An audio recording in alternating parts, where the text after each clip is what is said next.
Good evening, all my little bun-buns. Daisy over the night, feeling rather cape-ish, and princessy, and fluffy, and all around feeling nice today. So we're going to have a thoughts video. And it's going to be another one of those Marvel Cinematic Universe movie ones. Hopefully you're not getting too bored of those yet, because I have a few more to go through. And today, we're going to have some more America. We're going to have Captain America and the Winter Soldier. Okay. At this point in the Marvel Super Duper timeline, I believe we are a little after Age of Ultron. Not by much. And no, wait. We're before Ultron because we still have S.H.I.E.L.D. being a thing. And that's finished after that. So this is pre-Ultron we are currently at. And not sure what all we're after, but before. We're definitely before Ultron because, well, stuff happens here. So, spoilers alert here. Spoiler alert if anyone's not seen it yet for some reason. Kind of old at this point, so, yeah, but just in case. Alright, well, this is another Captain America movie. And this is right when I start to feel like Captain America movies aren't necessarily just Captain America movies from this point. They feel more like Avengers mini-movies. Because we're not just America. It's not just him. We got other players, other fun stuff going on. Because he's basically a shield tool, a shield weapon himself. Black Widow is big time important in his stories. Nick Fury is present. And the Winter Soldier's there, and Falcon. That's the right one. I always want to say the wrong bird for him, but Falcon is present. So we had Falcon. We have the Winter Soldier, aka Bucky, showing up as a bad guy in this one, but he's here. And yeah, basically this one's a pretty good overall movie. I am not gonna down on this one much at all. I actually really enjoyed it. It feels like Captain America had been defrosted just before Avengers 1. And after that, he fairly easily seems to have fit in and being a continuing agent of S.H.I.E.L.D. And it looks like he's been doing a good job. And this feels like, as it starts anyway, just good quality S.H.I.E.L.D. employee, S.H.I.E.L.D. fighting, well incorporated with their system. And we start from action, we keep going through it. I like how we introduced a lot of not important villains at the beginning and got rid of them. The raid on the big boat in the beginning was pretty exciting.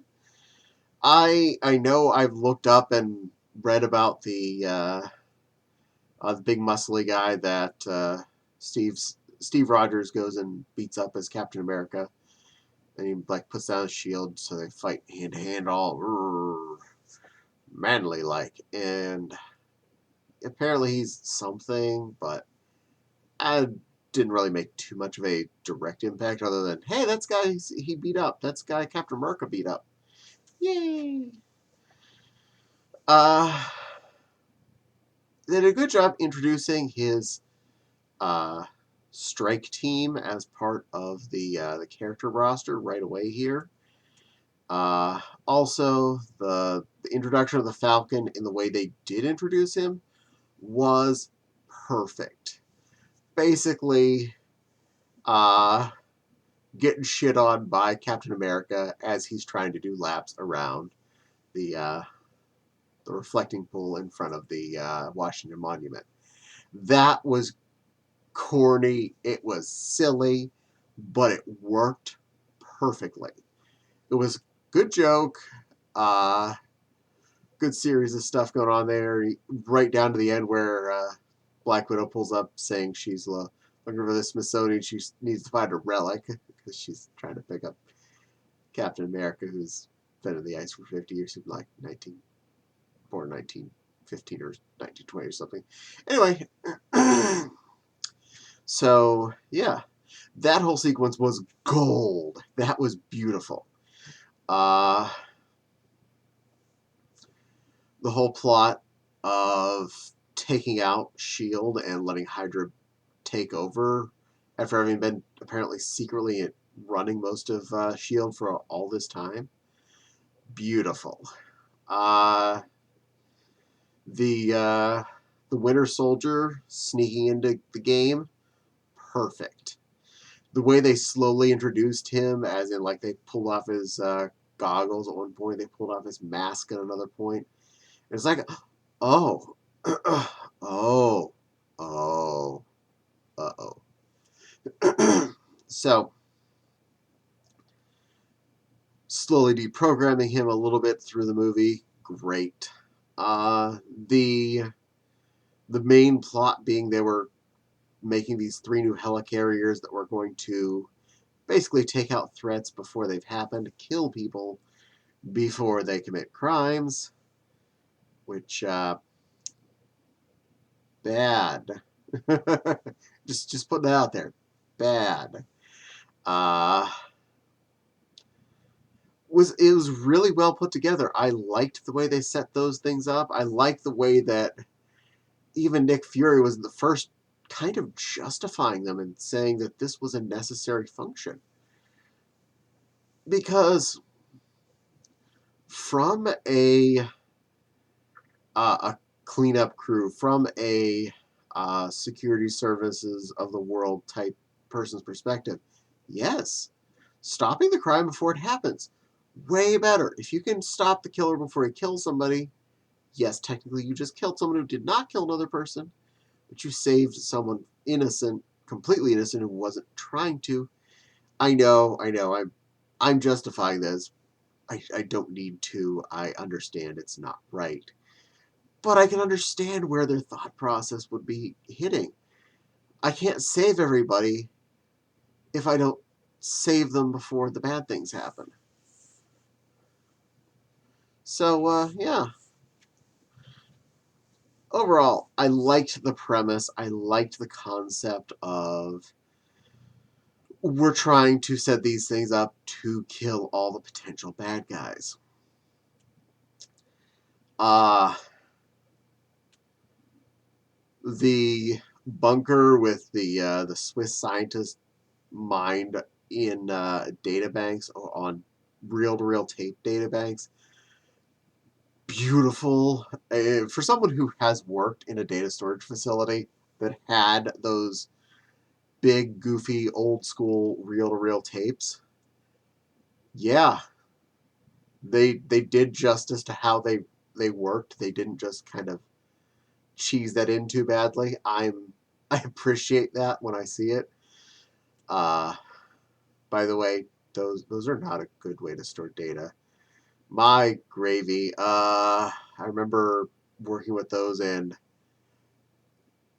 at the company I worked at, we would send out reels to certain companies that were contracting space there every so often, and I don't think they ever actually read the tapes that were sent to them, any of them, but they kept shipping them back and forth as kind of like an emergency backup process. And like 99% of the time, the tape never recorded right. As in, it was just dead. It was nothing. So this dude being stored on these data bags, that's about that point I would have to call little shenanigans, though. That would be those tapes would not have held up data. We would have had to transfer him to an actual hard drive at some point. Something that would be stable. A basic RAID array of a few terabyte drives. Okay, we can do that for like under $1,000. We'll set you up. You don't even need a high-end graphics card for that. It was really, really low res on those screens. So yeah, that's overthinking things. The action scenes were really good. The fake outs with Nick Fury being kind of dead, most of us saw it coming that he wasn't going to be really dead. He's too important of a character and way too fun to have around. And the combats with the Falcon and America and Black Widow all doing their things, great, wonderful. All of the different points where there were people that turned out to traitor on the good people and turned out to be Hydra. Awesome. And taking down all 3 of those helicarriers, really, really cool. And the building, the Triskelion, I think is the name of the building, watching that get busted up by one of the crashing carriers, that was pretty darn cool. To think that they did something like take out S.H.I.E.L.D. in a side movie, not an actual Avengers movie, this was a side movie, that took some guts to blow that. And I appreciate that. It feels like we're not just pulling punches. We're not just softballing the individual character movies. We're making difference. We're making changes.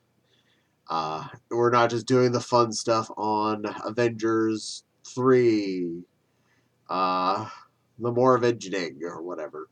No. Captain America movie, we are blowing up S.H.I.E.L.D. Just doing it. Just blow it up. Blow it all up.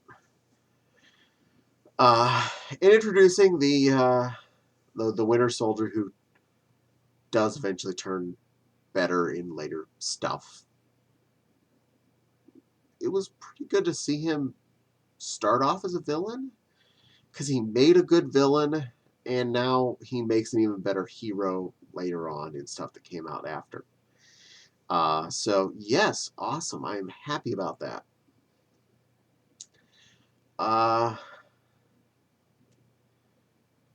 Overall, yeah, this is definitely a good rewatcher. It really feels less like just a Captain America movie and more like a Avengers light movie where we have several Avengers avenging, making a lot of big story plot. It felt good. It felt so good. And definitely not one I would pass up on. So, yeah. Put this on your homework list, kids. Do it. Yeah. Well, that's my thoughts on this one. Did you have any special moments you really enjoyed? Or any, did you hate it? Did you love it? Whatever. Let me know in the comments. I'm always intrigued to hear your opinions on the stuff that I have opinions on. Because that way we learn. Maybe you'll see something I didn't see. Maybe I'll have seen something you didn't see and you're shocked to have found that. But pretty sure not. I didn't really get too crazy on this.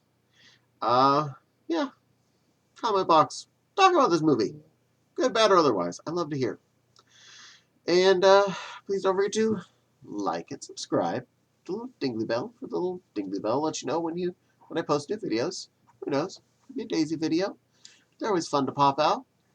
And my Patreon link and my coffee link will be in the description box below. If you're so inclined, I appreciate any donations. They do help support the channel, help support me make better videos for you, my loving public.